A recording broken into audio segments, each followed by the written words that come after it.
All right, hello everyone. Hello. You ready? Let's get going here. We're going to get into optimization problems. If you have any questions on those homework problems, maybe we'll have some time at the end of class. If not, you're going to have to get in touch with me during office hours or text me or email me or something for a special meeting because we need to proceed here. So we're going to get into this optimization section. This is word problems. And we're going to start off very, very simple, and then we're going to build ourselves up into harder ones. But they all have the same theme to them, all right?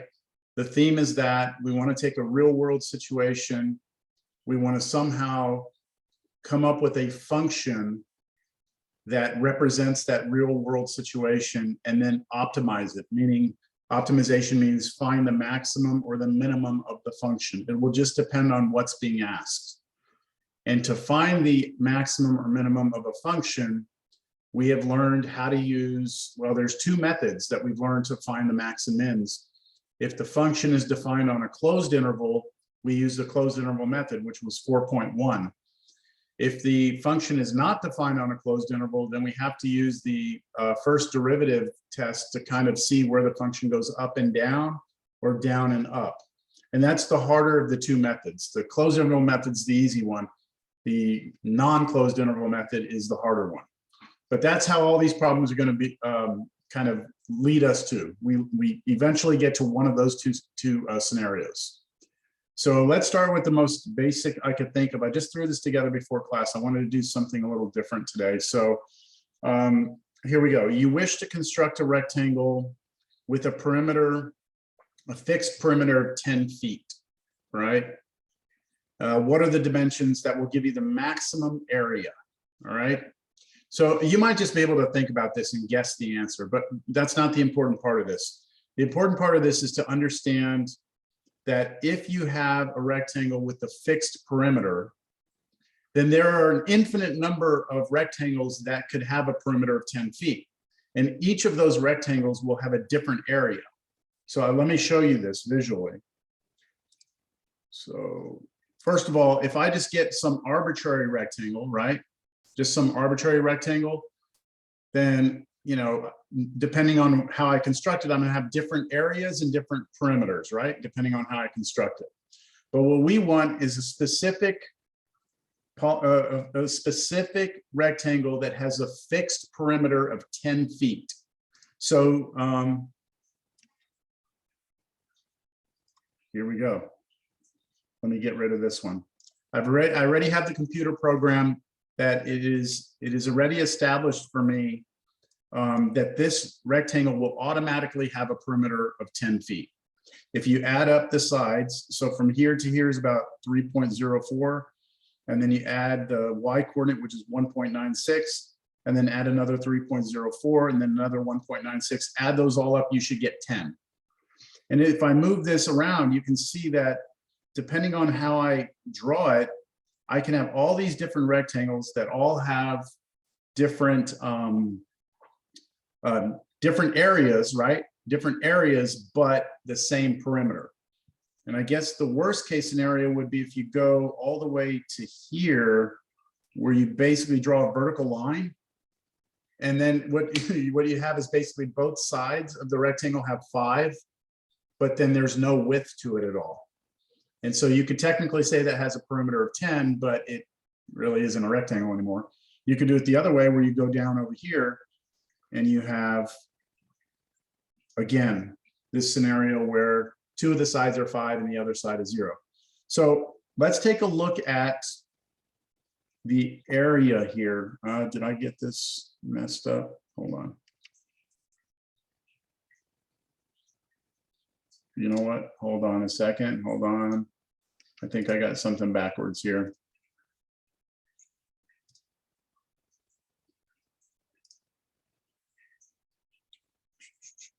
We want the fixed perimeter. That's this one.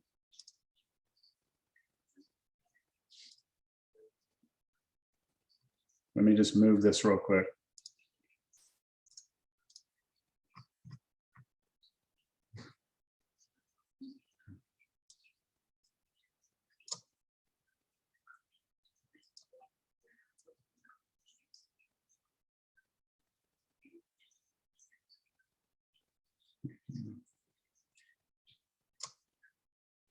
There we go. That should do it here.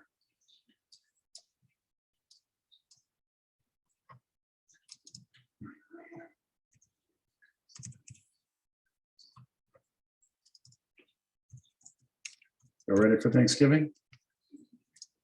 Yes. Yeah. All right, here we go. So what I have the computer doing right now is I'm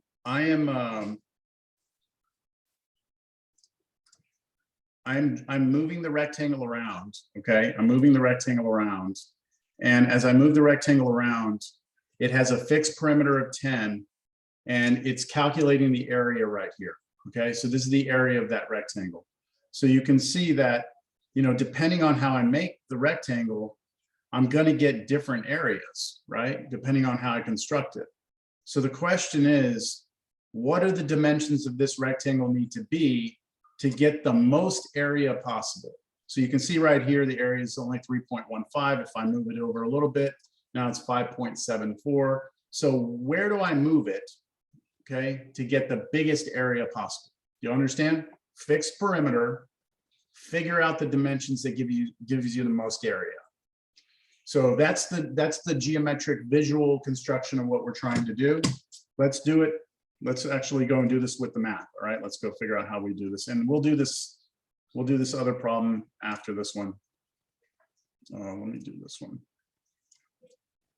Cut. Paste there. Okay, so here's how I'm going to do this. I'm going to start by drawing a picture. Okay, I'm going to draw a picture of a rectangle. And I'm going to understand that this rectangle has like arbitrary lengths, right? We don't really know what the dimensions need to be. So I'm going to label this X and this Y, all right? And then what I'm going to do is I'm going to write down what I'm going to call the objective equation. Objective equation. That's a new word for us here. The objective equation. This is basically what's the objective of the problem. The objective of the problem is to find what dimensions will give you maximum area. This is the thing we're trying to find the maximum of. In some other problems, it might be what we're trying to find the minimum of. But whatever we're trying to optimize, find the max or min of, is the thing that is our objective. So I would like to, based off of the picture I have, come up with an equation that gives me the area of this picture. So the area of this rectangle, right, is just X times Y. And that is my objective equation. I'm trying to figure out the maximum area. Area is X times Y. That's what I know. Now, next to this, I'm going to use the other information in the problem that I haven't used, and that is the fact that the perimeter has to be 10 feet, right? So we can't just make this rectangle however we want, right? Like in my picture, this rectangle, the red one, I can do whatever I want with the red one, right? I'm completely free to move it around. X and Y can be whatever they want, but this rectangle in red doesn't have a fixed perimeter, right? It doesn't have the fixed perimeter of 10. The purple one is the one that has the fixed perimeter of 10. So I have a restriction, right, as to what I can do here in terms of how the dimensions are. That is what we call a constraint. So I'm going to write down now the constraint equation.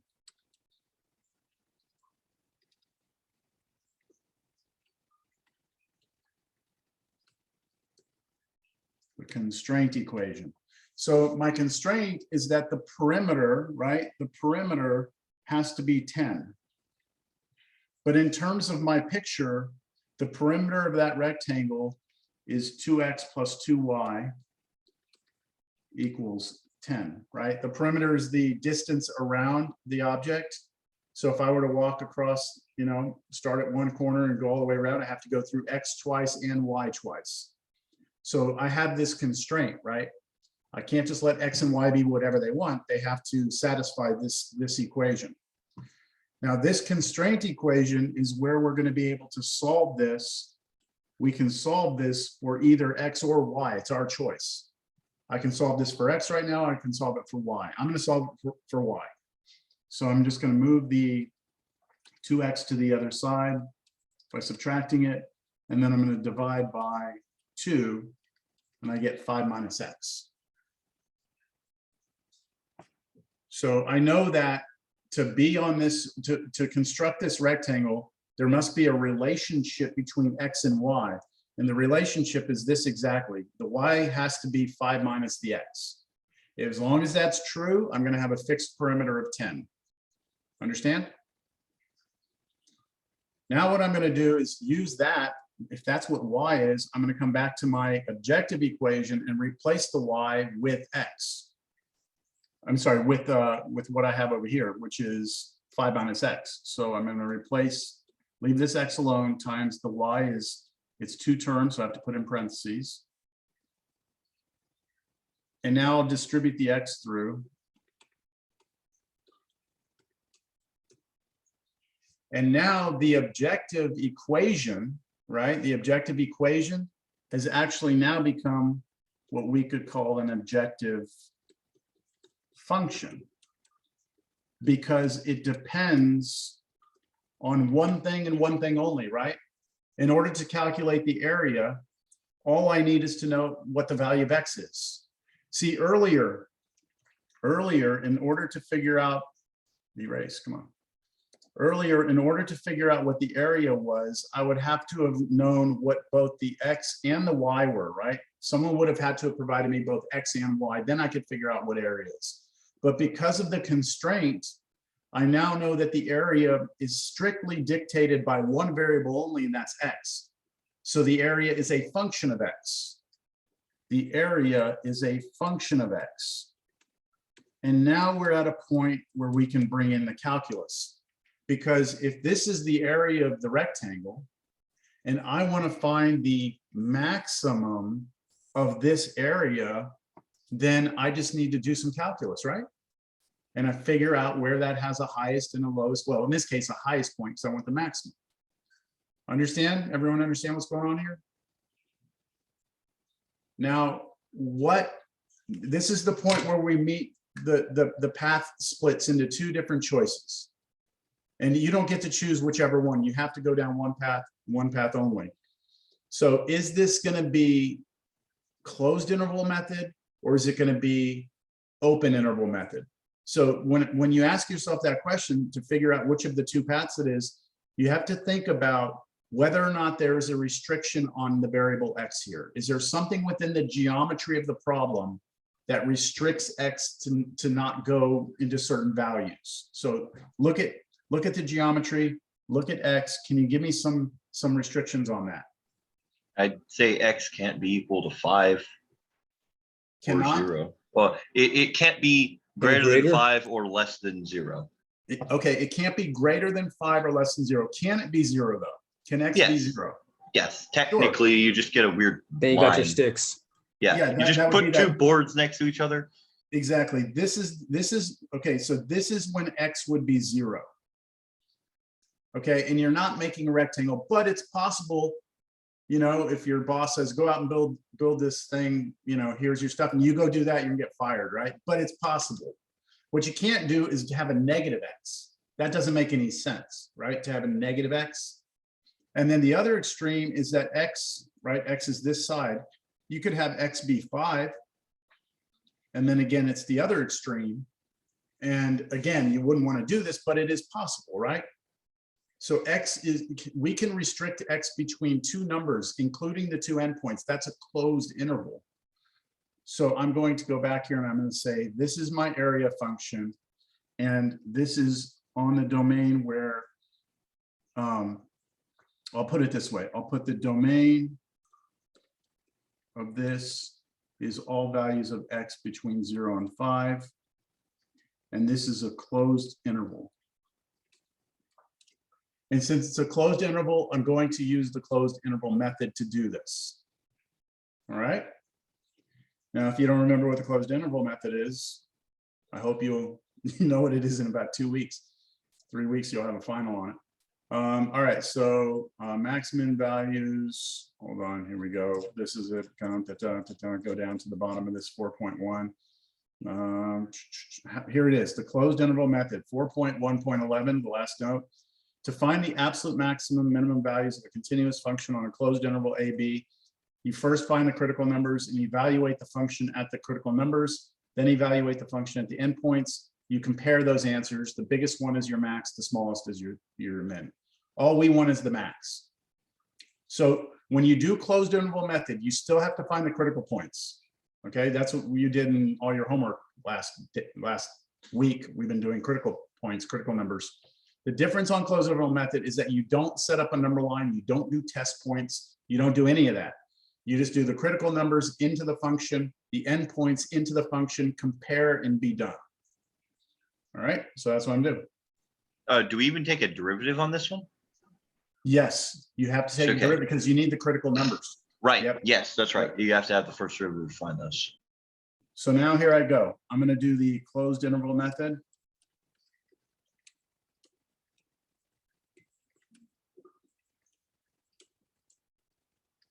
So to do this, I'm going to take the derivative.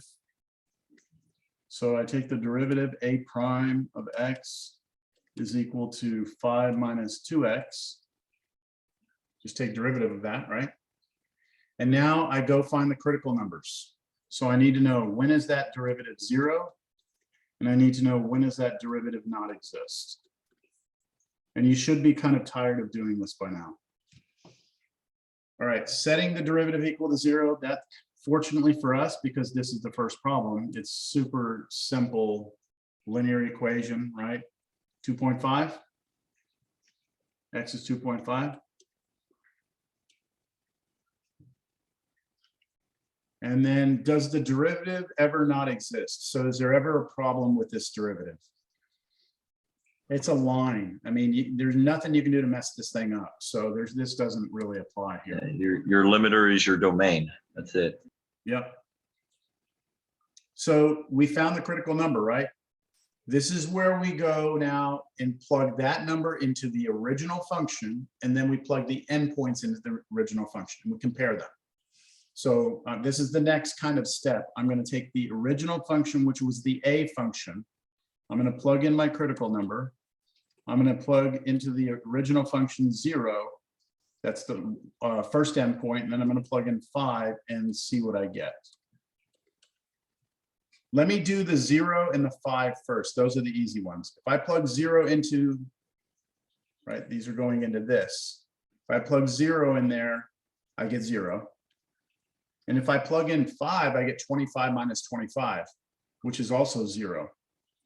I mean, that makes sense, right? Those were the two extremes. We should have no area with those two extreme cases we had.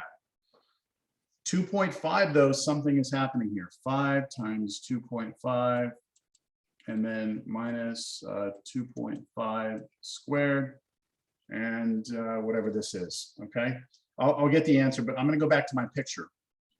So look, remember I told you, here is the graph. This is the graph of the area function, okay? Please understand that the rectangle is one thing, the graph of the area is something else, okay? But this is the graph of it. And do you see what I mean, that's basically that function right there, 5x minus x squared. That's the graph of it right here. And it has a highest point, right? And according to this,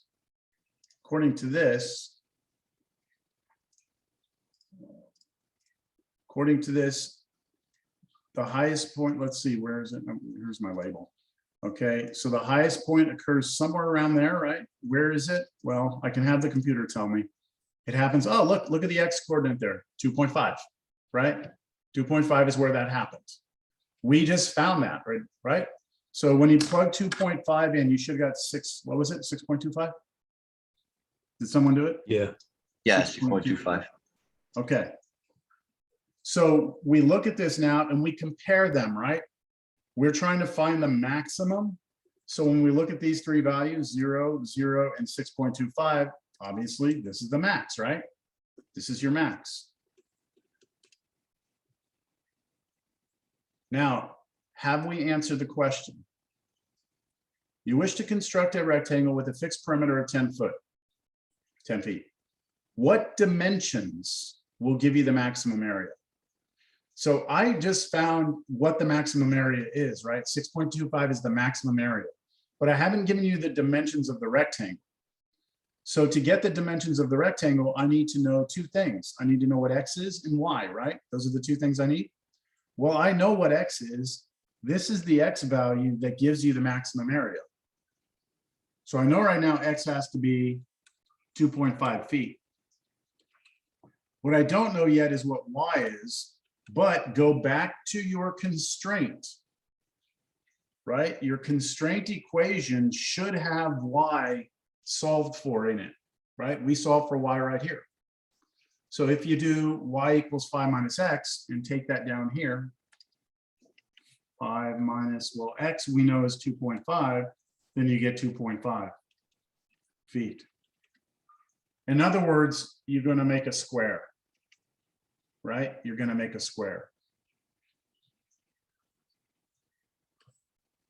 That's the answer. This is the actual maximum area. All right, questions?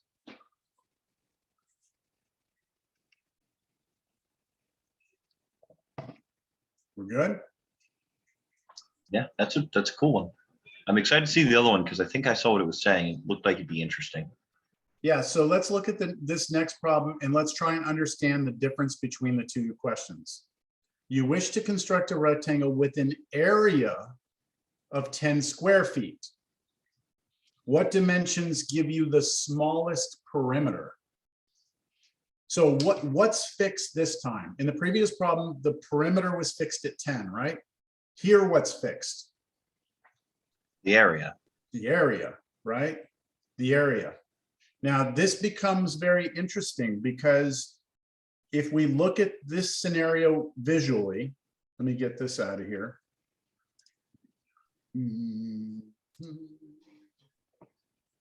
If I now, instead of, this is a fixed perimeter, right? The perimeter was 10 here. If I, instead of doing that, draw a rectangle with a fixed area, okay, fixed area. Let me do one more thing here. I'm gonna have the area, I'm gonna move it here. Oh, come on.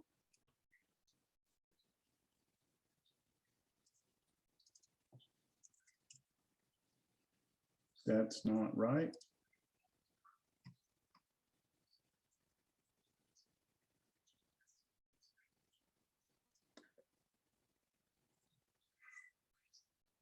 That's supposed to have fixed area. Hold on. You know what? Let's not even worry about it. I don't really have time for it. You're gonna have to take me on my word here when I tell you that this rectangle right now has a fixed area of 10. All right. Let me see. How could I convince you? If I go up to look at this 2 by 5, right? This is 2 by 5. That's 10. Yes. I can move it. I can make it a 1 by 10, right? That still has an area of 10. And there's every combination in between. These all have the same area. Yes. But what about the perimeter? Okay, that's what this is. This right here is the perimeter.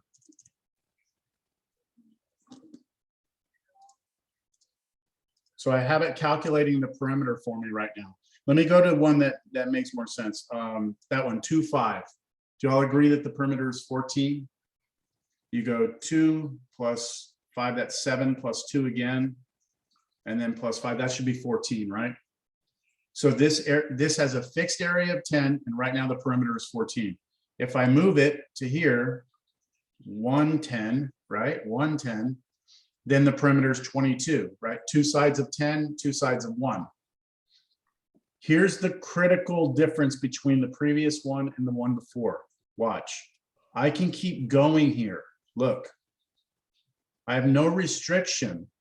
I can keep going and still get an area of 10, right? Zoom out. I can still get an area of 10, even though it's like infinitesimally thin. I can have an area of 10, right? I can just keep going and going and going, and just, it would get more narrow, but I'm never going to run out of numbers, right? It's just going to get just smaller and smaller and smaller and taller and taller and taller, which makes the perimeter get huge. The perimeter starts to get really big. Isn't it Okay, almost so effectively a limit right there at 0? well, it approaches infinity, right? Doesn't the perimeter approach infinity as I start to get more and more smaller and smaller and smaller? Look at the perimeter. Right now, the perimeter is like 13, 15, 17, 19, 20, right? 28. If I keep going, right, it's just going to keep growing and growing and growing and growing and growing. Do you understand? That's very different than the previous problem. The previous problem, fixed perimeter, we didn't have this happening. Okay. What we're trying to do is find the dimensions which give us the smallest perimeter. Smallest. Right. So somewhere in here, we get a smallest perimeter. Let's figure out where it is. All right. So I'm going to do, it's almost the same setup. I do a rectangle. Call this X, call this Y. Let's start with the objective. Equation. And then over here, I'm going to have a constraint. Just a little warning for you. Not every problem is going to work this way where you have like objective constraint. A lot of them do, but not all of them do. Okay. You'll see just as you work through things. Okay, what's the objective? So this is the thing we are trying to optimize. We're either trying to find the biggest or smallest value of. What is it? What are we trying to optimize here? Perimeter. The perimeter. Good, the perimeter. We want the smallest perimeter, right? So we're trying to find the minimum perimeter. So I need an equation for perimeter. Well, my perimeter, according to my picture, is 2x plus 2y. Right? You have to go around x twice and y twice. But I have a constraint, right? My constraint is what? Your area equals 10. Area's got to be 10, right? If the area's got to be 10, then I know that the area must be 10, which means what is the area of this rectangle? What's the formula for it here? X times Y. XY. So x times y must be 10. Just like before in the previous problem, I've created a connection between x and y, haven't I? So I can solve this for y or x. I'm going to solve for y. So if I solve for y, I have to divide both sides by x. And now what I can do is, like I did before, take this answer and replace the y in here. So my perimeter now becomes 2x plus 2 times 10 over x, which means my perimeter is 2x plus 20 over x, right? And now my objective equation is actually an objective function because, again, it's in terms of a single variable.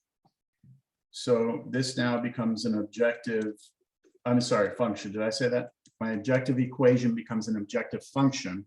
It is the p function. It's a function of x. It's 2x plus 20 over x. So I have the objective function here. Now what? Now we determine if it's restrained or not. Yeah, we got to figure out what method we're going to use here. So can you do this on a closed interval? Can you tell me that x is stuck between two things? No, it continues to infinity at Yeah, not this time, right? As you go to 0, right? You go to 0, you can keep going, right? But you can't be 0. Why can't you be 0? Why can you not be 0? Why can x not be 0? Looks like there's like horizontal and vertical asymptotes there as we approach 0 and as it goes off into infinity. Yeah. Also, just looking at the function, you'd be dividing by 0. Right here. This is telling you right there also, look, x can't be 0, right? If x is 0, y is undefined. And so if you have to have an area of 10, right? That has to be the case. You have to have an area of 10. Then you can't tell me x is 0. As soon as you tell me x is 0, you have no area, right? You have 0 area, and the area has to always be 10. So you know right now x can't be 0, x can't be negative, right? So your domain here at the minimum here is this. An open interval 0. Now, is there a biggest value x can be? Same argument, right? Can I let x be any number here? I mean, other than 0? Imagine if x gets bigger and bigger and bigger here. Is y defined? Imagine x is a million. Is y defined? Yeah. Sure. If x is a billion, cajillion, gazillion, right? Yeah, it's defined. Yeah. There is no biggest value of x that we have to stop at. Yeah. So that means Just we goes have to to go to infinity. infinity. That's our domain. And that means we're on an open interval. Okay, so that means we're going to be using, instead of the closed interval method, we're going to be using everything we did in 4.3, which is this whole thing of, where is it? Here we go. The first derivative test, right? If our derivative changes from positive to negative, we're looking at a local max. So we got to figure out where this graph goes up, down, and try and figure out like where's the highest and lowest points, right? That's basically what we have now. Which means we're going to need a number line, we're going to need test points, and all the stuff that you've been doing last class or two. Unfortunately, that's the reality, but let's do it. Okay, let's do our derivative. Let me write something down here. P of x equals 2x. I'm going to rewrite this as 20x to the negative 1. So I'm bringing the x up to the top with the 20, only because I need to take the derivative, and I think it'll be a little easier to do it that way. So derivative time, 2 minus 20 x to the negative 2. And let's just remember that that's really just 2 minus 20 over x squared. That's my derivative. Now I want to know where the derivative is 0, and I want to know where the derivative doesn't exist. So I'm finding the critical numbers. Let's look at the derivative and let's set it equal to 0.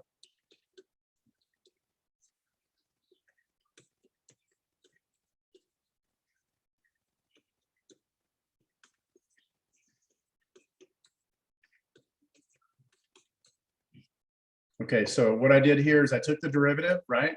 And I got a common denominator between these two because I wanted to create a fraction. I created a fraction. And then whenever I'm looking at a fraction, setting it to 0, I only have to set the top to 0. And then this equation I should be able to get pretty nice. I can just take the 20 to the other side, divide by 2 on both sides, and then take the square root. So we get plus or minus root 10. Understand? Now, one of those answers I'm going to throw away, right? The negative one, because our domain, right? Our domain, we're only looking at positive numbers. So my only critical number from here is root 10. Now, is there anywhere that the derivative doesn't exist?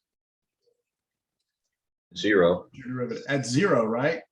At x equals 0, it's undefined. But 0 is not in the domain, right? 0 is not in the domain. So I don't want to count this as a critical number because it's not in the domain of the function. So I'm going to throw it. I only have one critical number. Okay, I have one critical number. That's it. What's the next step? Number line. Number line. This is where on final exams students mess up. They get root 10, which winds up being the answer, but they do not show me that they have. They do not show that it is a minimum, because we're trying to show that this is where we have a minimum, right? They fail to do the next step. They just get it and then they box up and say that's my answer. You have to show that it's a minimum. So to do that, I'm going to do this. Do my number line, right? Root 10. And then here is 0.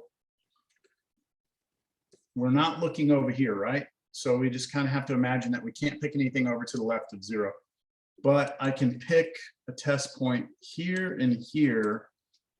How about 1 and I don't know, let's go with 10 because I know that's bigger than the square root of 10. Where do Root those 10, numbers root go? 10's like 3.6. Okay, 3.6 something. Where do we plug those numbers in? The derivative. First derivative, yeah. Derivative, right? To the derivative. To the derivative. So I need to know what is p prime of 1 and p prime of 10. Well, here's my derivative right here in this black box. I think it'd be easy without doing anything else to just plug 1 in. I think I can figure this out. You plug in 1 squared is going to be 1, and 20 divided by 1 is 20. So 2 minus 20, it's a negative number, right?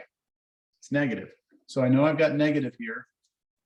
The derivative is negative, which means the original function p is going down here. That's a very good sign because I want it to be a minimum, right? So I'm going to need it to go down and back up.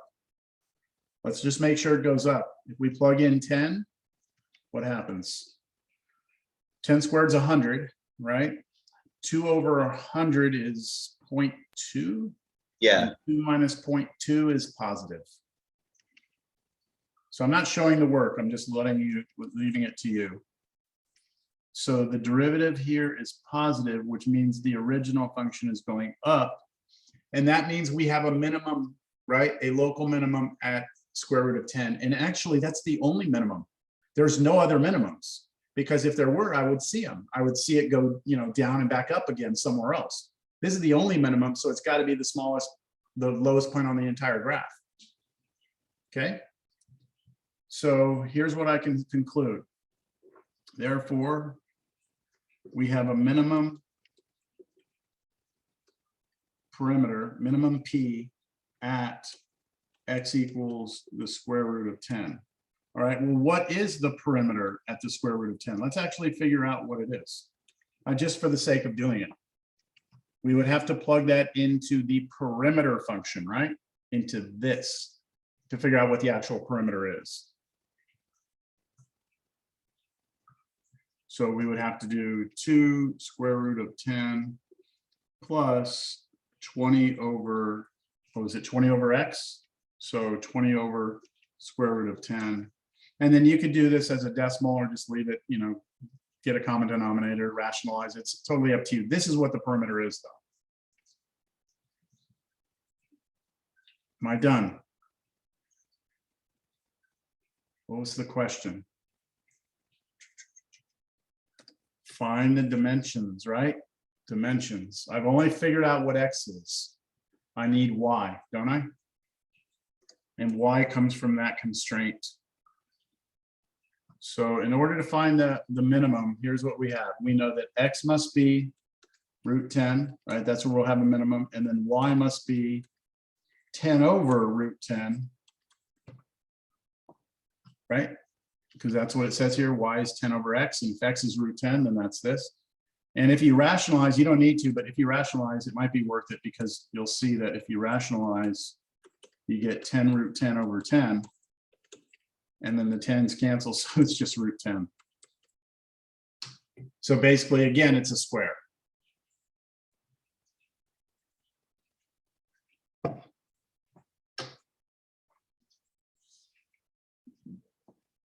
That was cool.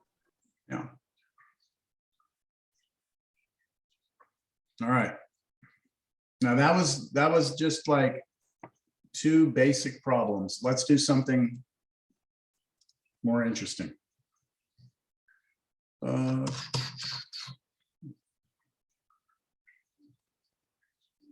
This is a nice real world problem here. All right.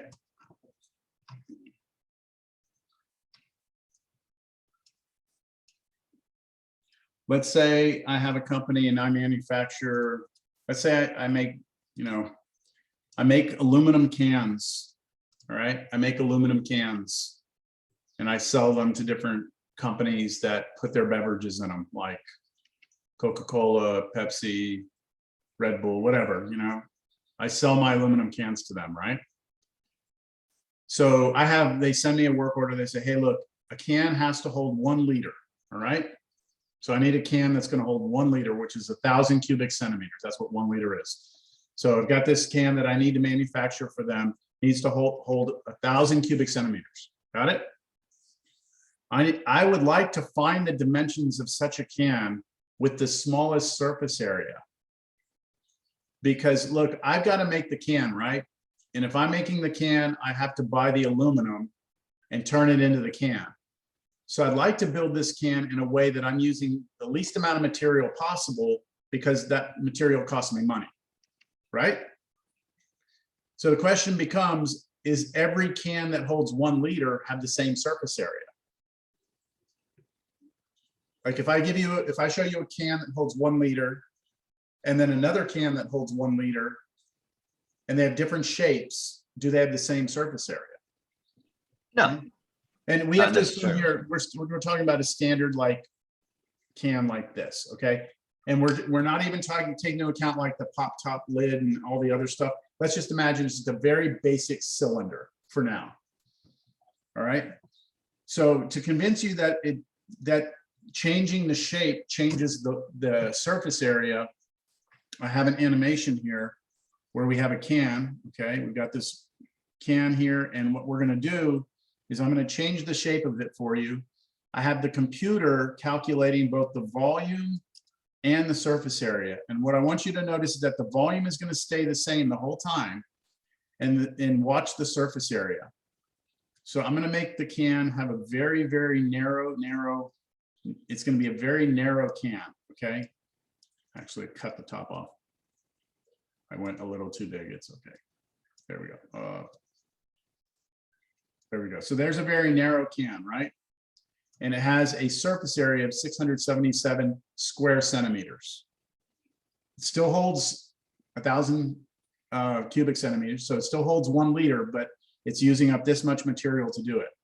Now, if I make it shorter, watch what happens, right? It was 650, let's say 650 here. Watch the surface area going down, oh, 5 something, that's better, 570, 560, 550, uh-oh, wait a minute, it's starting to go up now again, isn't it? Now it's starting to go up. Now I'm back up to 600. See, I can make a can that's really, really flat and wide, and that would still hold 1 liter, right? But I'm going to use a lot of aluminum to do that. And you don't hold a big old can like a big old wafer and drink it, right? So there is part of this is like you want it to fit in someone's hand. But purely from a mathematical perspective, we would like to know, right? We would like to know what dimensions will get you the 1 liter, but use the least amount of material. Understand? Somewhere in here is the best solution. Somewhere in here. Here we go. So I'm going to start with a picture of my can. All right. Let me see. I have an objective, equation, and hopefully I'll have a constraint. Well, can you tell me the constraint for this can? Its volume needs to be 1 liter. Yeah, you have to hold 1 liter, right? You have to hold 1 liter. So the volume of this must be 1,000 cubic centimeters. That you know for sure. The objective is what we're trying to optimize, and we're trying to find the smallest surface area, right? So you need an equation for the surface area of a can, right? That's what you need, the equation of a surface area of a can. Well, you can go look it up if you want, but I think it's better if you come up with it just by thinking about it. If you know the radius of the can and you know the height of the can, that's all you need to find the surface area. And the way you can think about it is the top of the can is a circle, right? So what's the area of that yellow circle? Pi r squared. Pi r squared, right? Pi r squared. And you have a top and you have a bottom.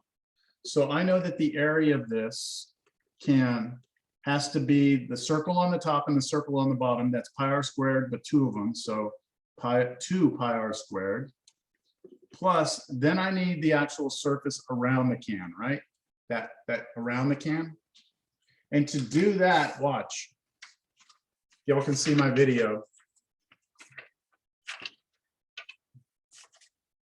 if we take a can, okay, we've already accounted for the top and the bottom, right? We got the top circle and the bottom. What you can imagine doing is taking your scissors and cutting this can open. And when you cut the can open and lay it out flat like this, it becomes a rectangle. Yes?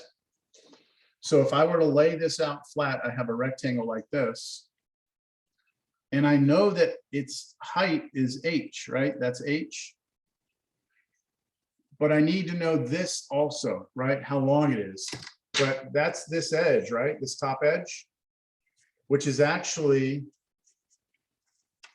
the circumference of the circle, isn't it? The circumference of that circle is equivalent to the length of this edge. And what is the circumference of any circle? 2 pi r. 2 pi r, or either pi times the diameter or 2 pi times the radius. So I'm going to say 2 pi r here. And so the area of this are these two multiplied together, which is 2 pi r times h. Oops, forgot the h. Now, I just wanted to show that to you because you can come up with that formula on your own. If you go to your formula sheets, does it have it here? I thought it was on here. Really? Interesting. It's not on here. I thought for sure the area formula would be on here. It's not. Oh, well, we came up with it on our own anyway. All right, so there it is. There's our objective equation, all right? The objective equation, and basically at this point, in order to know the area, which we're trying to find the smallest area, in order to know the area, I need to know both the radius and the height, right? Those two things. I need to get it to a function of a single variable. So this is where I need the constraint.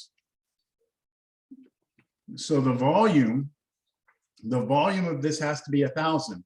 And we know, again, you can look at the formula for volume of a can or a cylinder. The volume is pi r squared times h. That must be 1,000. I've always thought of it this way. For the volume, the pi r squared is the area of the top. And then you're multiplying times h, which basically multiplies times how deep that can is. You multiply them together and you get 1,000. That's what it needs to multiply to be. So at this point, I have a relationship between r and h. Do y'all see that? This has created this relationship. And I am free at this point to either solve it for r or for h. What would you prefer? What looks easier to you to get by itself? H. H, right? Let's just divide both sides by pi r squared.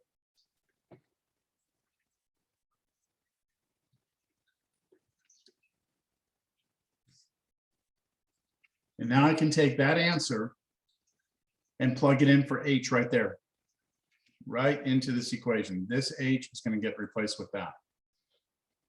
So it's going to be ugly. The area is going to be 2 pi r squared plus 2 pi r times h, which is 1,000 over pi r squared.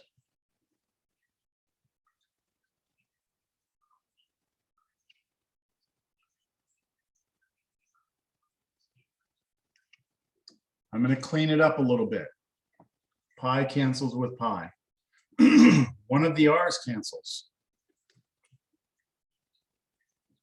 And so I have the area is 2 pi r squared plus, okay, I still had a 2 here. I still have 1,000.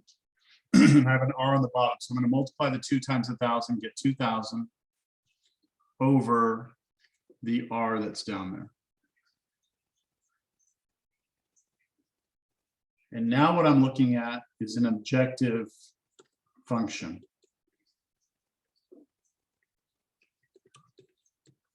Because everything, the area is now in terms of r. You give me r, I give you area, right?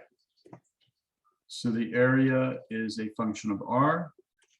It is 2 pi r squared plus 2,000 over r.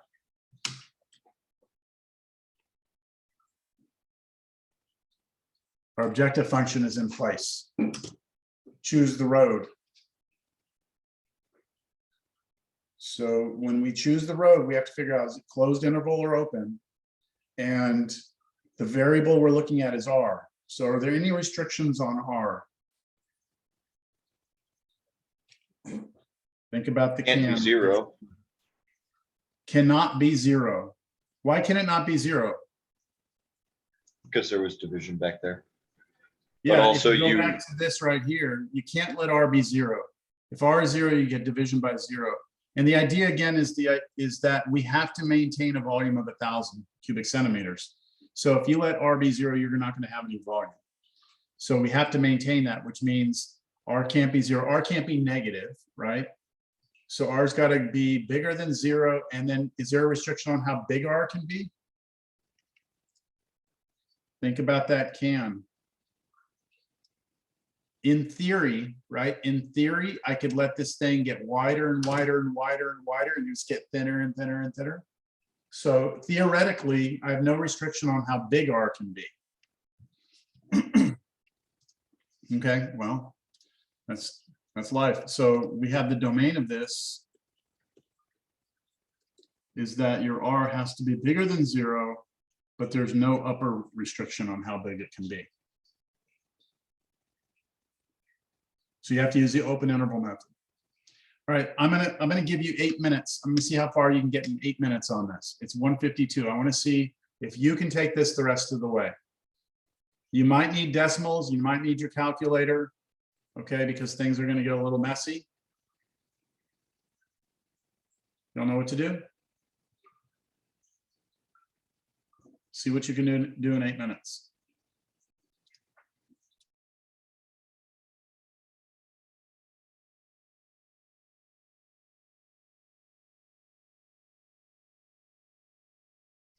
In about 4 minutes, I'm going to start working it myself on the screen.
Okay, that was 8 minutes.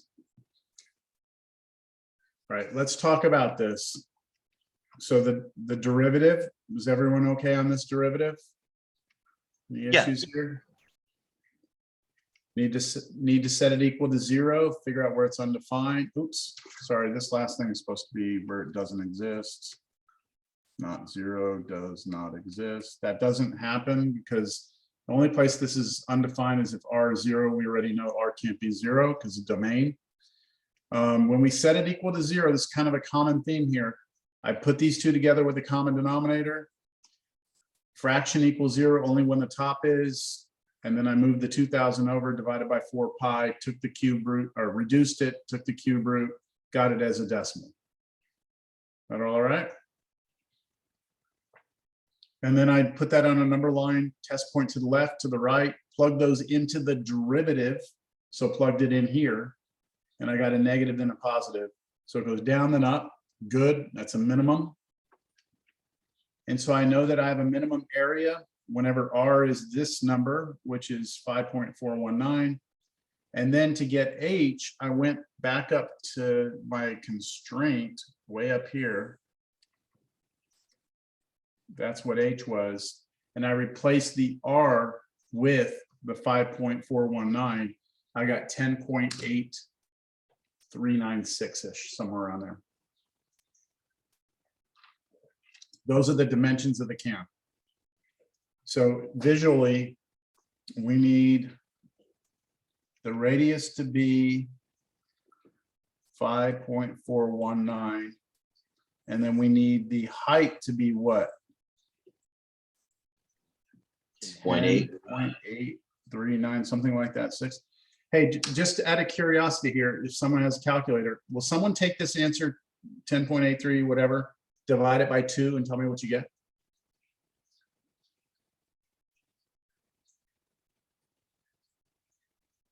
Actually, I just have a question.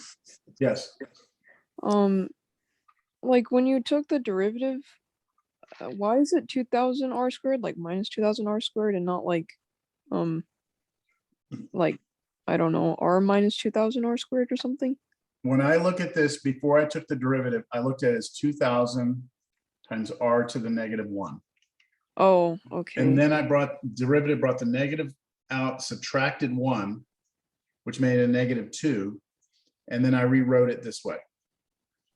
Oh, okay, because I had done it like just the way that you would, like, if you did. Oh, okay. You sure? Yeah, I see what you did, so you didn't have to Okay. do it that way. Just be careful. I mean, like, don't go doing quotient rule and stuff on this. I mean, you're wasting time on that because this is just power rule.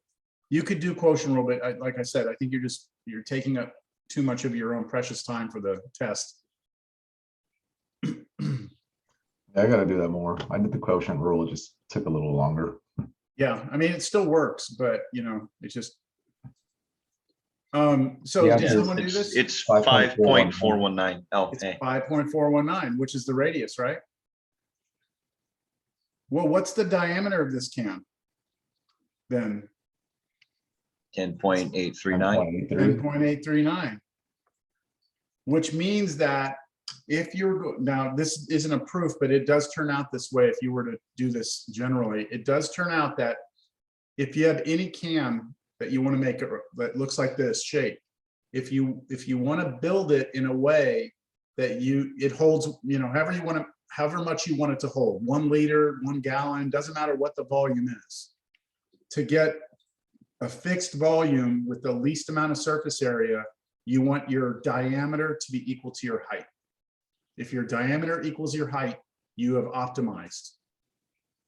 It's kind of interesting. Now, when you look at a modern day can, this is not you don't have that. And that's because there's a lot going on in a modern day can. You know, you have a bunch of things. The bottom of the can has a little like dent in it, right? Y'all know what that's for? You know what that little, you know, on the bottom of the can, there's like a little concave little thing. Do you know what that's for? So it doesn't get stuck to the surface you set it on. Well, it's sweating. I'm sure it helps with that. Yes. Yeah. It also lets them put slightly less drink in the cup. Well, it looks like it doesn't have less. Instead. No, it actually has to do with, you know, if you ever leave a can or leave something in a car or something, it gets real hot, right? What happens is it starts to expand, right? The gas is in there.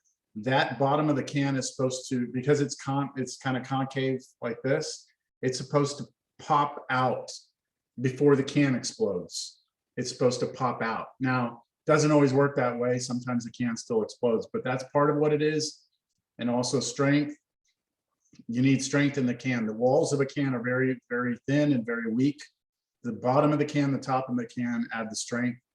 Anyway, you go watch a YouTube video on, you know, modern day cans. It's pretty interesting. But I guarantee you somebody within that company has figured out a formula for the volume of their can and how it relates to the surface area, and they have optimized it. I promise you, it has been done. All right. It's just a much more complicated function, which brings me to what I wanted to really kind of, after we've been through these 3 examples now, I wanted to kind of really stress to you, in the real world, okay, in the real world, the most important part of this is this. Oops. The most important part of it is this. Because as soon as you get me to a function on an interval, right? As soon as you get me there, I'm going to a computer and I'm going to graph it. I'm going to graph that function and I'm going to go find its lowest point. So I typed in our area function into the computer. 2 pi, I'm using x instead of r, but I put 2 pi x squared plus 2000 over x. And here's what happened when I graphed it. And I got nothing here. So I had to zoom out. And then I realized I do have a graph up here. Okay, so what I'm going to do now is just kind of adjust the window here. I'm going to make this only go to about 50. And make this only go to, I can't have negative, so I'm just going to go -3. And then I'll make this go to maybe like 2000. There we go. Okay. So this is a graph that represents the area of the can as a function of the radius. So you can look at it like this. This y-axis and x-axis. This is your radius. This is your area. And I'm trying to find that point right there, right? When does that lowest point happen? Because that will give me the lowest, that'll give me the least amount of area, which means that's the least amount of material I have to put into the can, which means it's the least expensive. So to do that, I just go type it in and then I just click on it and then I just hover my mouse over it and there we go, 5.419, right? That's where it happens. That's what you would do in the real world. The part that the computer can't do is taking the word problem and converting it into the math problem. That's the part that we still don't, well, yeah, we still need human thinking to do that part. Once we're here though, the technology's out there to make that a very easy problem. Does that make sense? Any questions? You know, one thing I thought of as you were talking about with the soda cans, I imagine another reason that they're not an even diameter is because that would be less comfortable to hold in your hand.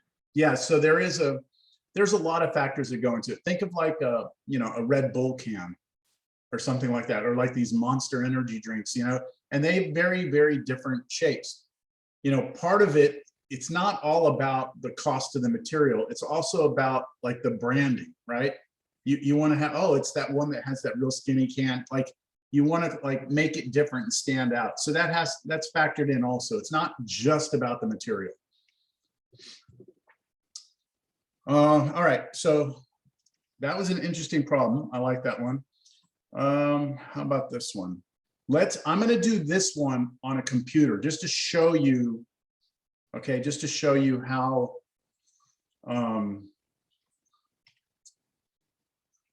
I would never ask you this particular problem on a test, but I again want to illustrate to you how the technology is really useful. Because most of you are going to use, apply the math to something and you'll see just how much we rely on the computers to do the mechanical, messy part for us, right? Okay, so here we go. We want to find the point on the graph of this parabola, y squared equals 4x minus 1, which is closest to the point 3,1. So I've already have the picture of this for you. You do have to know from college algebra that this is a parabola that opens sideways. You have to know that by looking at it. But this is it right here. So what we're trying to find, here's the point, this is the point 3,1, and here's the parabola. What we're trying to do is find the point on the parabola somewhere, wherever it is. We're trying to find the point on the parabola that's closest to this point. So I think it's clear it's not straight up, right? It's not directly above it. That's not the closest point. And then also over here, that's not the closest point. And then also over here, it's obviously not the closest point, right? It's pretty far away. But somewhere in here, right? Somewhere in there is the closest point. We need to find exactly where it is.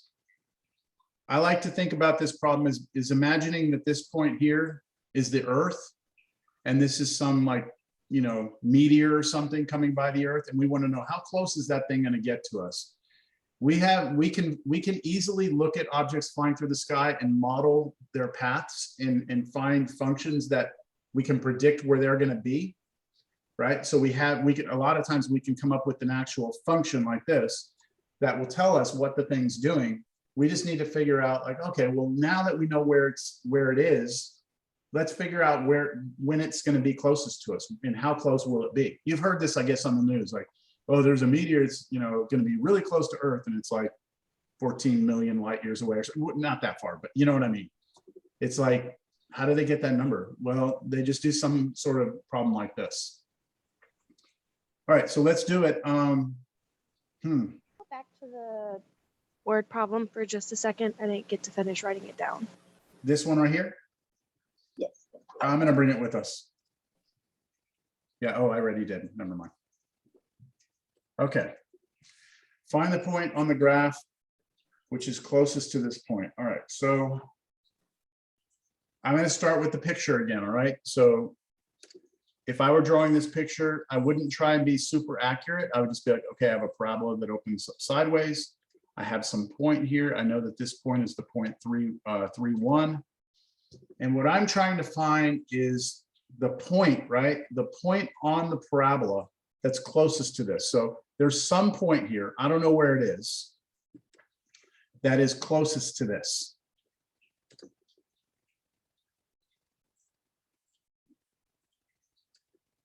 Can somebody help me try and come up with an objective equation and maybe a constraint? I don't know if this will work, but let's see if we can still use this sort of method.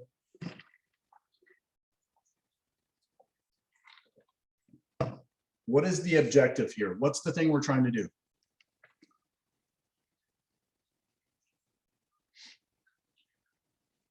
Trying to find where that second point there is. Yes. So in all the problems before, when we've looked at the objective, it's always been based on us looking for this word, find the maximum or minimum or largest or smallest, right? So what is it? What is the thing you're trying to find the biggest or smallest of here?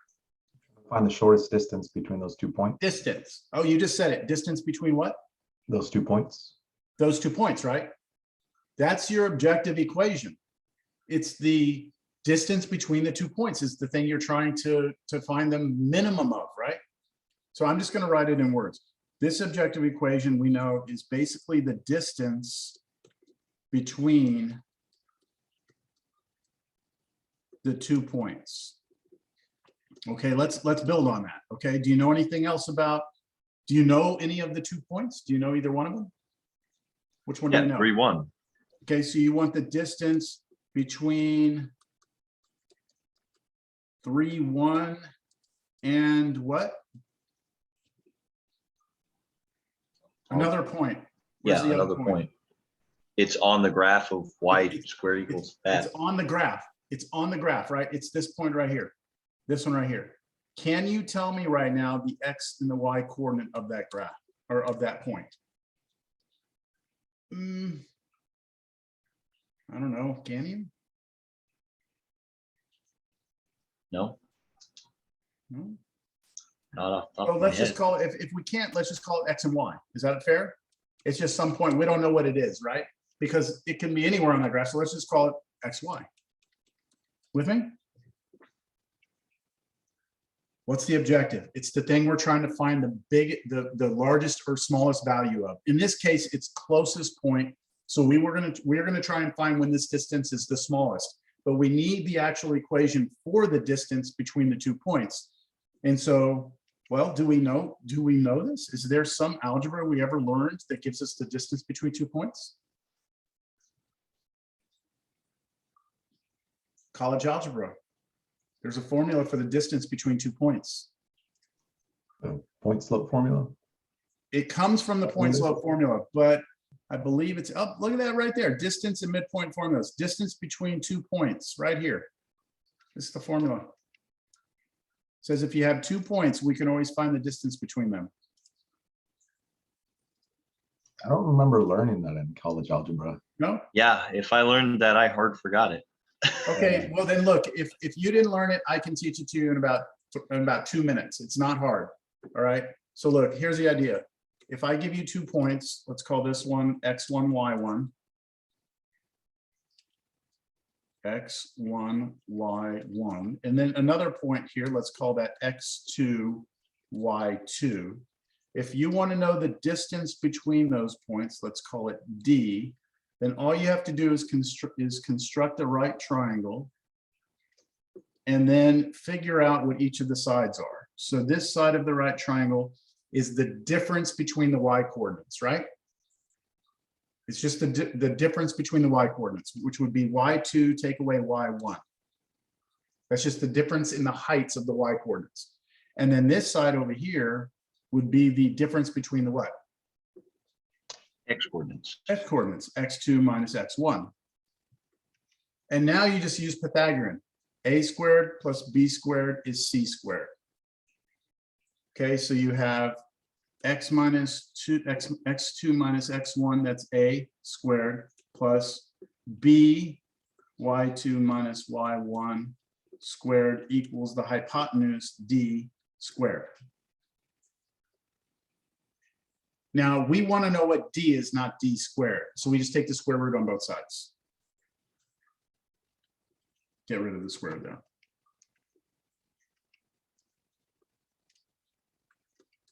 And that's exactly this formula here. They use slightly different notation, but same thing, right? D equals the square root of x2 minus x1 squared plus y2 minus y1 squared. Okay? That makes sense. Simple. Yeah. Pretty simple. Yep. All right, so we ready? I'm going to use that formula right there.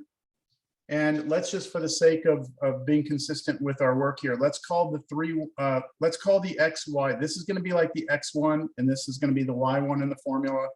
This is going to be the x2. You know what? Let's do it the other way around. Let's do it x2, y2. And let's do this one as the x1, y1 in the formula. So the distance between the 2 points is the square root of parentheses x2, which is x, minus x1, which is 3 squared, plus y2, which is y, and then minus y1, which is 1, and then that quantity squared.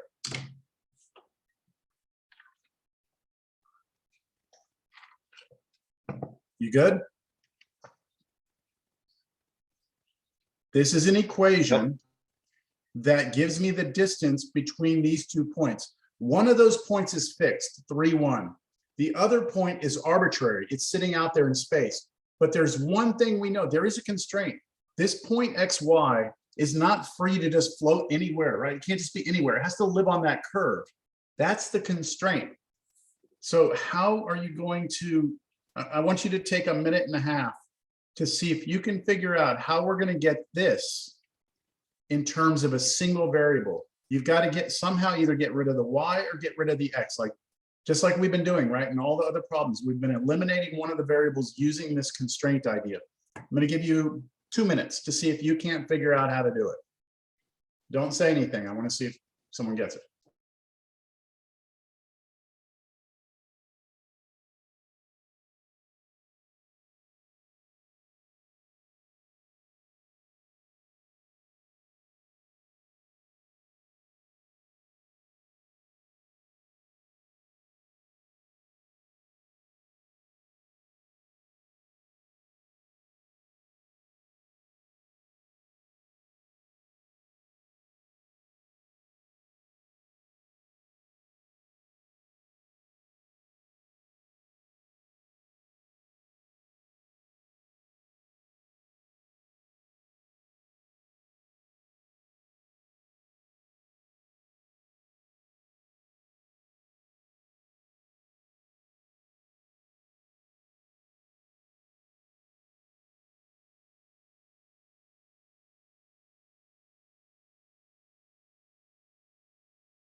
Okay, that's 2 minutes.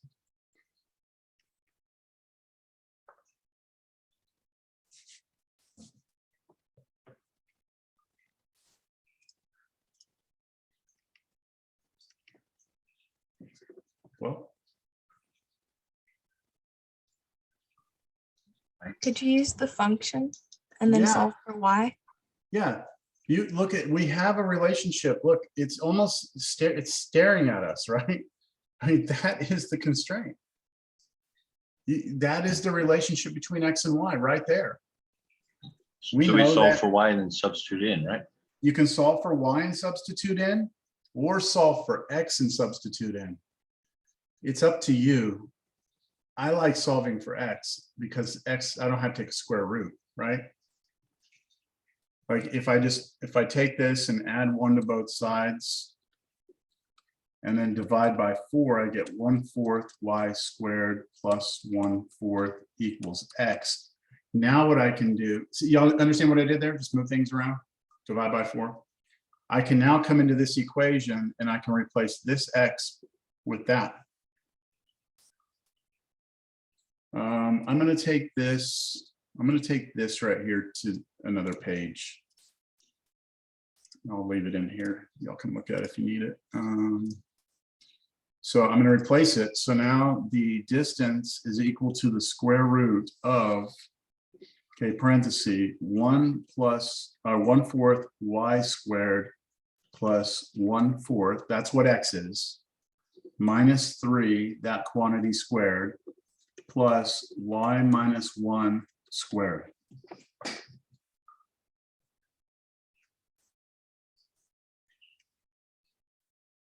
So if you would have solved that for y, it would have been fine, but you would have had a square root in there. And that's, it's the only drawback to that. Now this is it. I mean, we have it. It's D is now a function of y, right? It depends on only one thing, a single variable. So D is now an objective function, not an objective equation. So now I need to figure out what the domain is. So what are your restrictions on y? On the y, not the x, on the y. So look at this point. Do you have any restriction on where this y can be, what the y coordinate is on this graph? Think about the y value. The y value is this value from here to here. As you go out on this parabola, it keeps going, the y coordinate will keep growing, won't it? If I come over here, y is 0, and then y becomes negative, and then it keeps going this way. There's no restriction on the y. The y can be anything. So your domain is -infinity to infinity.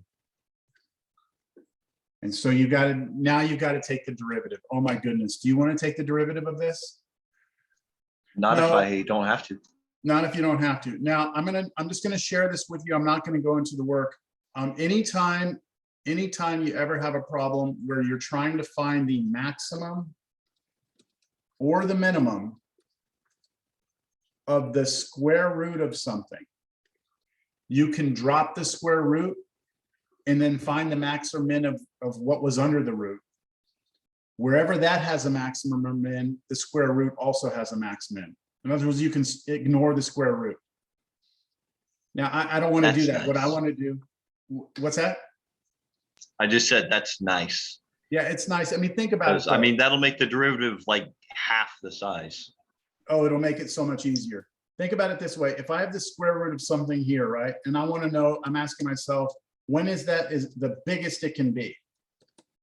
Right? When is the biggest that can ever be? Well, that's going to happen when that's the biggest, right? When that's as big as it can possibly be is when the square root's going to be as big as it can possibly be. And the same thing for the smallest. If you're trying to say, okay, when is this as small as it can ever be? Well, that's only going to happen if that's as small as we can ever get it. So we really just have to focus our attention on what's inside. I'm not going to do that though. I'm going to go to a computer now. Okay, so let me see if I can type this in. Now I understand that in the function, we're using a y, right? But here I'm going to use x because I have to use x to graph. So I do square root, parenthesis, it was y squared over 4, or right? We have 1/4 y squared. So there's 1/4 y squared, and then it was plus a 4th. Yeah, Right. minus 3, and then that all squared. And I take that and I square it, and then I add to that Y minus 1 squared. y minus 1 squared. Sorry, I put y. I shouldn't have put y. I need to put x. Okay, there it is. So there's the graph of this. And we're trying to find when it has a minimum value, right? A minimum value. So let me zoom in on it. Okay, I think what I'm going to have to do is change my scale again. It's a little bit too much here. Let's go 20 and just -2. There we go. Yeah, I had to zoom out a little bit to see it. Okay, you see it? And if I just click on it, there it is, right there. 2.492. 2.492 is what the y value needs to be at a minimum. Right? 2.492. So I'm going to go back here. The y value must be 2.492. And then once I have y, I can go and get x, can't I? I can get x by using this. Okay, and I can get the x coordinate. Make sense?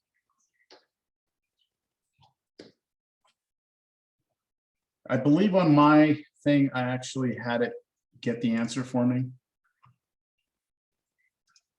Yeah. So this is the answer. It's rounding. Didn't we say 2.49? I rounded it to the y coordinate is 2.5. And the x coordinate turns out to be 1.8. So there's the answer right there. That is where you were closest. Now it didn't, the distance, you'd still need to have to calculate the distance. Like if you wanted to, you have what x and y are. You would then go and calculate the distance by replacing x and y in your original distance function. And that would tell you how far away it is.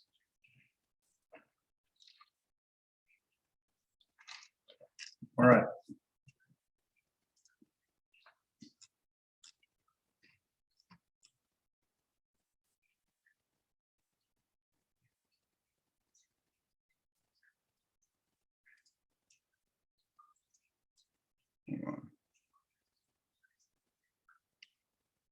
Yeah. Classic problem, classic problem. A sphere of radius 9, let's say 9 feet, big sphere, has a right circular cone inscribed into it. Find the dimensions of the cone which give you the maximum volume.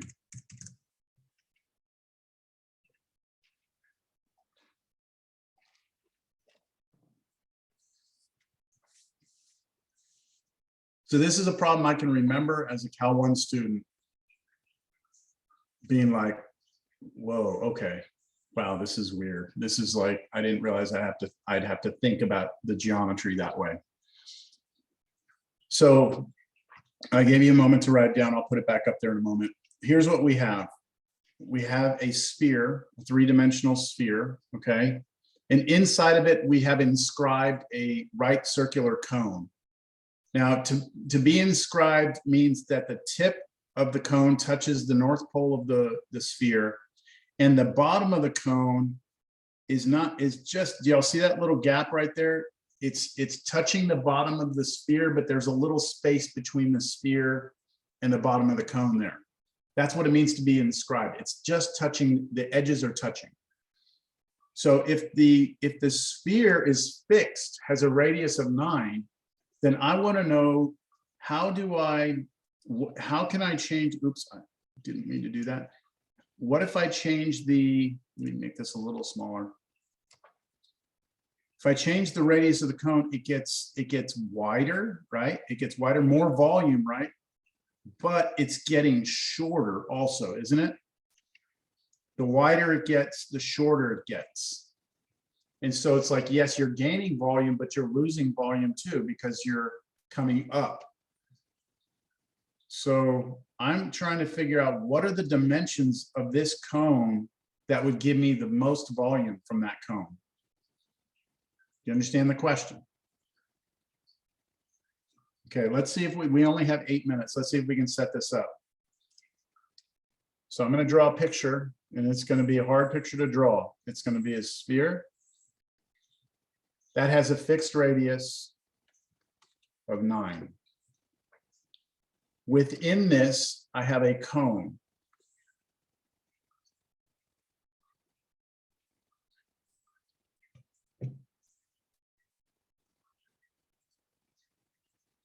Now, the radius of the cone on the bottom is not the same as the radius of the sphere. Y'all agree?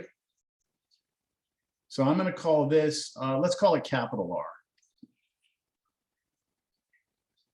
And then the cone actually has a height to it, which I'll call H.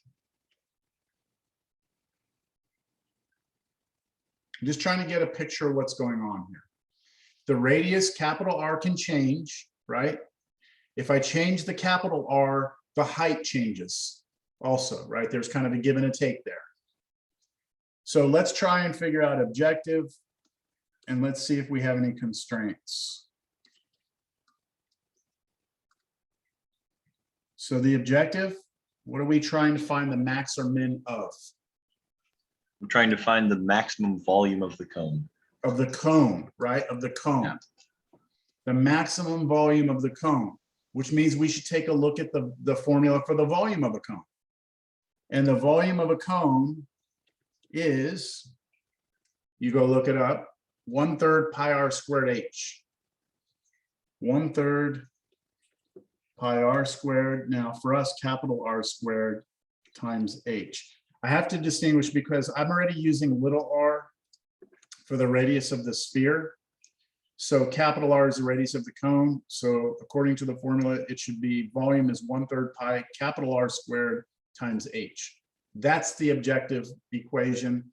We need to figure out when that is the biggest it can be, right? But we have some constraint that cone has to live inside the sphere. Questions? Anybody have any idea where we are going to get a constraint from? This is a hard one. Well, we know that the R on the large R can't be larger than the small r. That's right. And we probably don't want it to be 0. That would kill the equation. It's probably limited at 0. Yeah, if R is 0, you basically have just like a line connecting the north and south pole together, which has no volume. So big R can't be bigger than small r, and h can't be bigger than the diameter. Aren't those Yeah, How do we Those put are it? restrictions on the variables. I agree. yeah, Those are but restrictions it's on not the a total variables. So restriction. y'all are talking about domains right now, which that's good. Yeah. We're gonna need domain. What we don't have yet though is an objective function. Right now we have an objective equation. It contains two variables in it. And the only way we can do any of the calculus that we do here in this class is if we get it to a function of one variable, right? It's Yeah, got to be a function of one variable in order for us to do calculus, at least here. So can we somehow replace H with something that has R, capital R in it, or can you replace R, capital R with something that has H? So again, I'm down to 4 minutes. I'm going to go back to something. I believe we did this once before. I'm going to cut this whole picture in half. Just slice it down the middle, and I'm going to open it up, and we're going to take a look at a cross section. If we take a look at a cross section, it'll look like this. It'll be a triangle sitting inside of a circle, right? Here's the center of the sphere, which is the center of the circle. Y'all with me?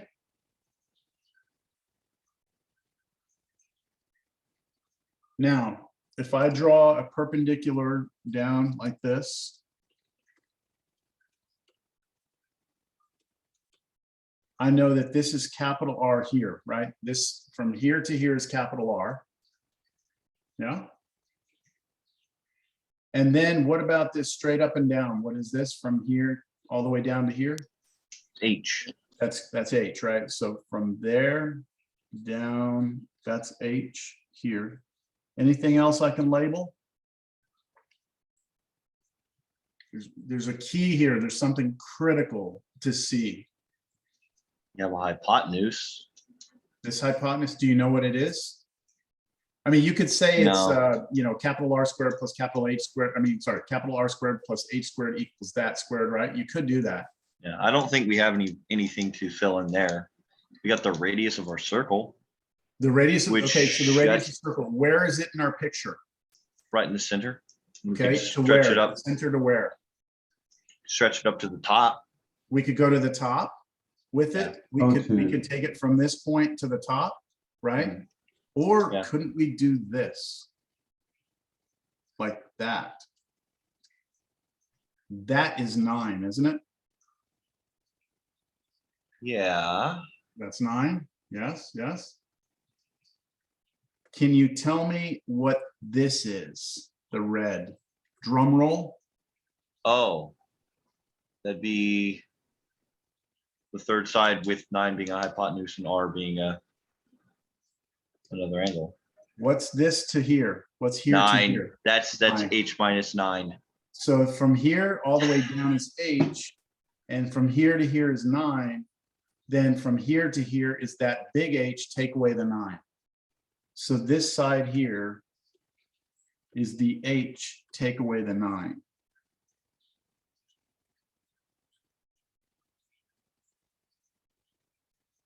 And now just work with this triangle and do Pythagorean. So we know that little h, or h minus 9 squared plus capital R squared must equal 9 squared. Do y'all see it or not? I mean, I'm up against the clock here. I've got 1 minute. But this right here is a relationship between R and H, isn't it? This is a I see constraint. it. This is a constraint. You can do h minus 9 squared plus capital R squared equals 81. And now you're free to solve this for either for H or R. I'm so almost out of time. I am out of time, but I'm going to put it here. Okay, what do y'all want to solve for? If you got to go, you got to go. I'm going to keep going. You're not going to, if you got to go, you got to go. Happy Thanksgiving. We're not meeting on Thursday. I'll see you next week. I'm going to finish this up. I think R would be the easier one to solve for. Why? Uh,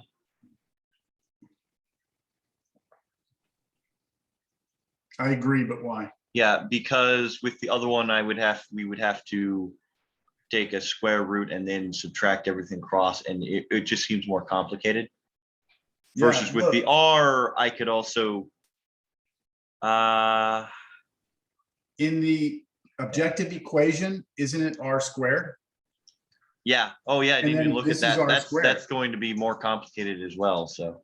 No. Oh, yeah. no, We don't it's even not. have to solve for it, huh? That's right. We don't look, all you have to do is move the other stuff over, right? 81, take away the h minus 9 squared, right? Just get this r squared by itself by moving this over. And now this is what r squared is. You don't have to take the square root now because you need r squared in the formula, don't you? So Holy the crap. That's volume- awesome. Yeah, it worked out nice. The volume is 1/3 pi r squared, which is 81 minus h minus 9 squared. That's what r squared is. And then we still have times h.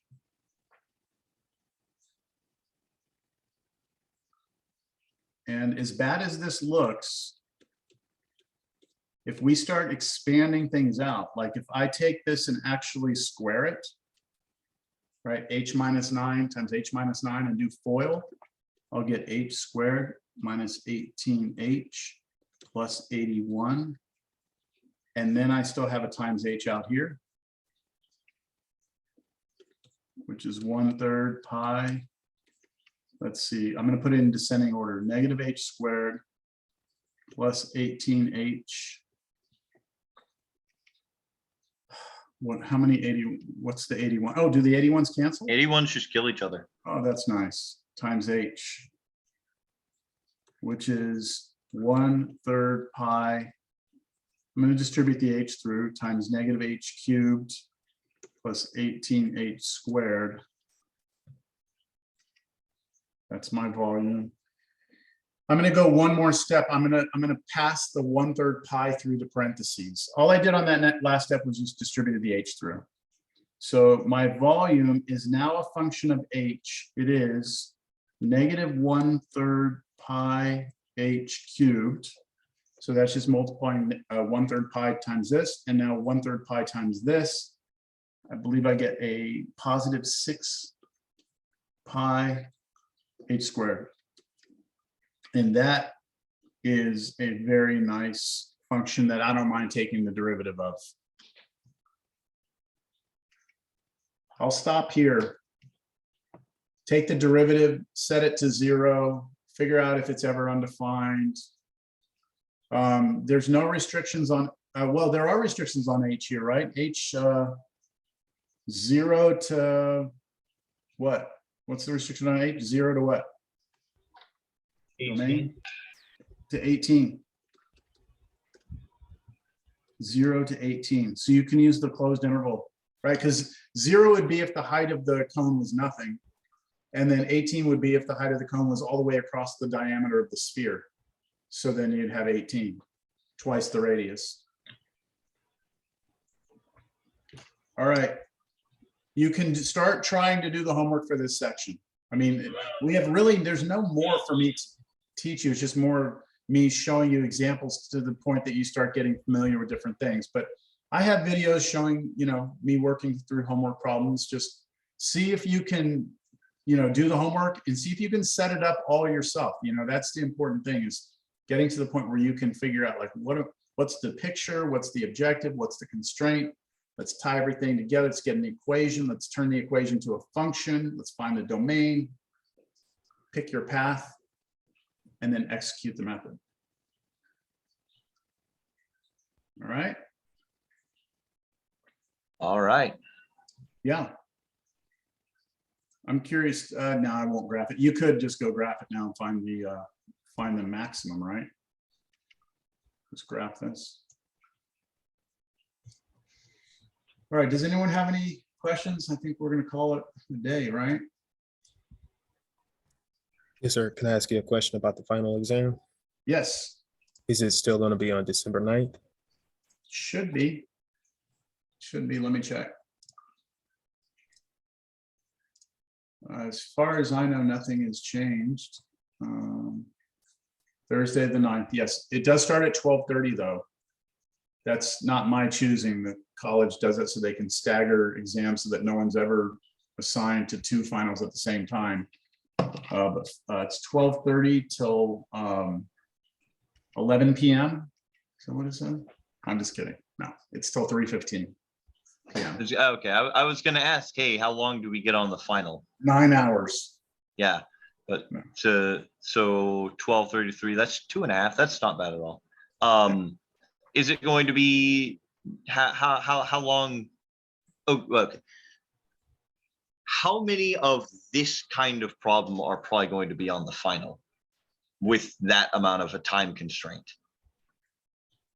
At least one, maybe Okay. two.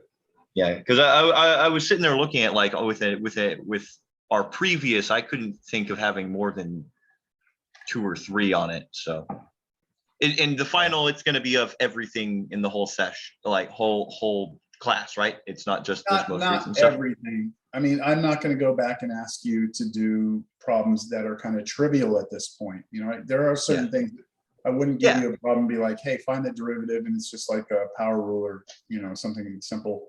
I'm going to give you all a review. Okay, but it'll be an all-encompassing though. In theory, but it's mostly stuff from the end. Okay, right? gotcha. Like, it'll be weighted towards the end. Like when you take a derivative, you're going to have to use a chain rule, right? So that kind of covers the past. Oh yeah, of course. L'Hopital will be in there for sure, right? So yeah, let me see. I think I may have a review almost ready to go. I was thinking about sending out a review for, you know, because Thanksgiving, people don't want to, you know, do anything other than math over Thanksgiving. So I figured. Yeah, it's my favorite thing to do on Thanksgiving. That's right. So where the heck is it? Hold on, it's not coming up. Oh, there it is. Hiding from me there. All right. I don't want to get ahead of myself here. I'm going to stop sharing for a moment. And I'm also asking to stop recording, I think. Let's stop recording.